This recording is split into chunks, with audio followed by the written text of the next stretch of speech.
जी नमस्कार। देखिए आज पावर स्टार के एगो पावर खानी गाना आइल बा, पूरा धमाल मचौल बा एकदम। रउआ का कहें भैया, एगो गाना आइल बा पावर स्टार के। भैया पावर स्टार जब भी एंट्री करते हैं एकदम धांसू एंट्री करते हैं, ऐसे तो धमाल ना हो। देखिए सबसे पहले हम बताएं कि अनुपमा यादव पावर स्टार पवन सिंह के जोड़ी कबो आइल बा भोजपुरी इंडस्ट्री में, तो गर्दा मचा के गइल बा। इहो गानवा कोनो एथी नहीं है, इहो गानवा ठीक ठाक बा, गानवा ठीक बा, वीडियो भी बहुत बढ़िया बा। गाना बा लियाइब जाके सौतिनिया बंगाल से पवन भैया एकदम पवन भैया के नइखे मिलत तो पवन भैया खिसियाइल बड़ा जी। ये एगो हमरा तनी माने देखी सबसे बड़ी बात बा कि गाना के देखी लिरिक्स पर नइखे कहल जा सकत, गाना ऐसन के बार बाजता मार्केट में। ये से प्रिंस प्रियदर्शी के लिखे के मतलब ई बा। लेकिन एगो बात बा भैया, गाना बाजे ना बाजे बेचारा अलग लिखता है, एकदम अलग है, एकदम माने विवाद एथी से चोरी चकारी से हट के। रात हमरा धुरंधर भैया के इवेंट शो रहुए, धुरंधर नाइट शो, जवना में धुरंधर भैया बड़ा कुली करेला रमन, लेकिन भैया के बड़ा मोट रकम मिलल बा रात के। छोटा मोटा थोड़ी 40 लाख 50 लाख के बात रही तो कोनो दिक्कत, छोटा मोटा हाँ 50,000 गिफ्ट।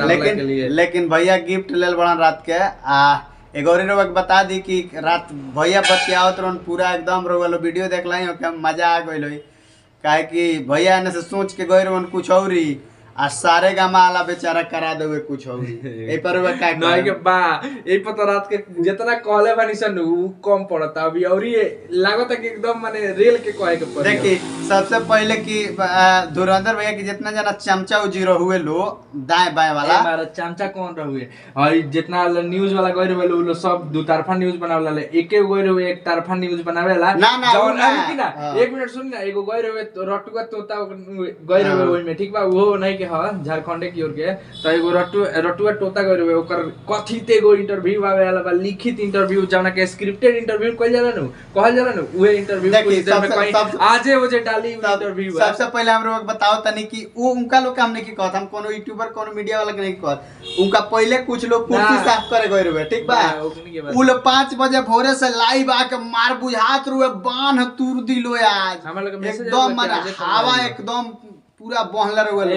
एगो औरी नया पे उठल बस रति एखन देखो कि ना हौ लाइव है। हां देखो नया पे यार उठल, ओकरा पे कोई बाद में बात कर जाई, बाद में बात करम। पहले तो वाह ना रेलम नु नदी वही पर रही है, पहले आके दब गई रहो। अब कल बड़ा दूसरा के गरिया के नाम कमाए के चाहत रहो। हैं धुरंधर भैया के अब का हम तरह बाद में अभी ना बचा के रखी ना फ्रस्ट्रेशन और जितने। लेकिन देखी रउआ लोग के हम बता दी कि धुरंधर भैया बाउर ना हो, उनका के बाउर बोलवावे वाला लोग ढेर बा, इतना ना उनका के माने दबाव दे देता लोग।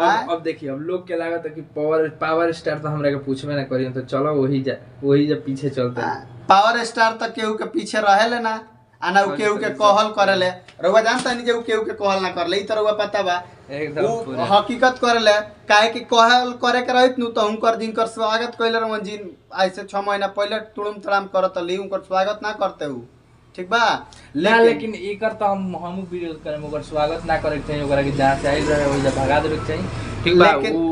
एगो बाबा सिर है भोजपुरी खाती भैया। लेकिन एगो बात हम कहेम कि नारी जान के सम्मान कइले बड़े भैया, और कोनो बात नहीं है। नारी के अपमान जिस सभा में हो उस सभा में मतलब रहने से कोई फायदा नहीं होता है, इंसानियत के नाते होला। लेकिन जानने लायक कइले है ना। लेकिन ओकरा बादो हमार धुरंधर भैया के चांचा लोग 5 बजे से हवा बनल रहो, ई तूफान आई ऊ आई ढह जाई, महल ढही दुका ढही, लेकिन सारे गांव वाला कौन के नाम भैया ये बोलक बा कुछ ना अंड बंड काजी। एगो आवता एगो कनी है ना, एगो आवता गई रहे वही खाती स्पेशली। अच्छा ठीक बा, आई तो देखल जाई। लेकिन रउआ सब वीडियो के ज्यादा से ज्यादा शेयर करी, लाइक करी, कमेंट करी। कैसा लागल पावर स्टार के गाना लियाइब सौतिनिया, जौन की खतरनाक वीडियो भइल बा।